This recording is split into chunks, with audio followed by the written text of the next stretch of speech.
ngir ngeen mën a topp suñu programme yu am solo yooyu daw leen abonné ci chaîne bi te bañ a fàtte activer cloche bi pour benn programme bañ leen a mën a raw. Jazboul Mouride au service de Mame Cheikh Ibrahima Fall. waa bokki jullit yi bokki taalibe murid yi maa ngi leen di nuyu maa ngi leen di siyaara ci weeru tedd wi rawatina barabu tedd bi rawatina waxtu wi ak bis yu tedd yi mu mel ni kon tey dañ doon ganale Cheikh Mouhamadou Mountakha xalif général des Mourides yàlla fa yàgg lool te mu ànd ak wér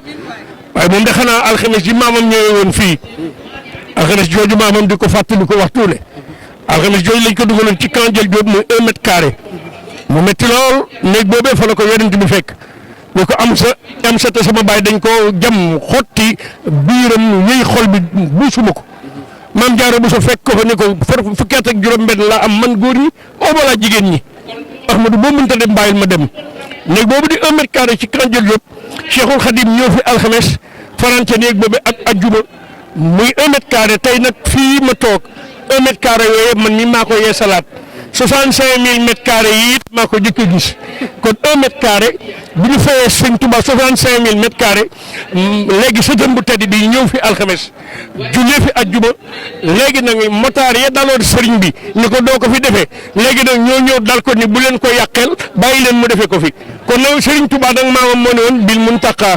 wa jëftu fi Ndakaaru boo ko waxee léegi nag 124 ans la moom nag ñu door a ñëw Ndakaaru kon dana mu am tawfeex ñun waa Ndakaaru di ziare nag mboolem mbokki taalibe yi di wax ne léegi laa gis dara di Cheikh Ibrahima Fall man Cheikh Ibrahima Fall kër Cheikh Ibrahima xaj na kër Sëñ Touba ndax bu du woon ak Cheikh Ibrahima du sotti la mu leen mënul leen dara te sëñ Cheikh mu dañoo woon na fi bi ñu des nag ñu xam ni kon tey jii ñu ngi sant bu baax nag mbokki taalibe yëpp ak nag jëwriñ yëpp waaye jëwriñ Mbacke Faye dafa taxawaay bu rafet ndax daa wax ni kii di sëñ Mountakha ñëw fi di sëñ Touba li may def te di ko defaale taalibe yëpp mooy dina jël ñeenti maal bu dee dina def 250 millions muy 1 milliard ma joxe ko addiyee sëñ Touba man Mbacke Faye ma di leen wax nag ni leen suba loolu nag yaa tax mu am bu du woon yow du ma ko génne suba sëriñ bi ne day ñëw fii nag waxtaan ak ñun nag ba ñaanal ñu nag yeewi nu loolu la message boobu yéen a ko jëkk a dégg kon nag ñi ngi leen di sant di ko gërëm moom nag ma doon sama xarit ba tax nag moom fu ma fekk rek lu mu bëgg ci man rek da koy am keroog bañ ma affecté Ndakaaru ma nekk officier jógee nag war a takk sama bagage mu ñëw ne ma doomi Cheikh maanaam mu moytu ma Ndakaaru bis boo demee ba kuy dugg di fay kuy génn di fay ndekk Baye Cheikh Ndaw nga may wax APH bi Ndakaaru boo demee ba waxtu woo xamante ni kuy dugg Ndakaaru da ngay fay kuy génn fay lu fa dal ñetti laam la dinaa wax ñaari laam yi nag bàyyi bi ci des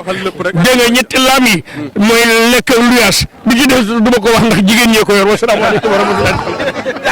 ngir ngeen mën a topp suñu programme yu am solo yooyu daw leen abonné ci chaîne bi te bañ a fàtte activer cloche bi pour benn programme bañ leen a mën a raw. Jazboul Mouride au service de Mame Cheikh Ibrahima Fall.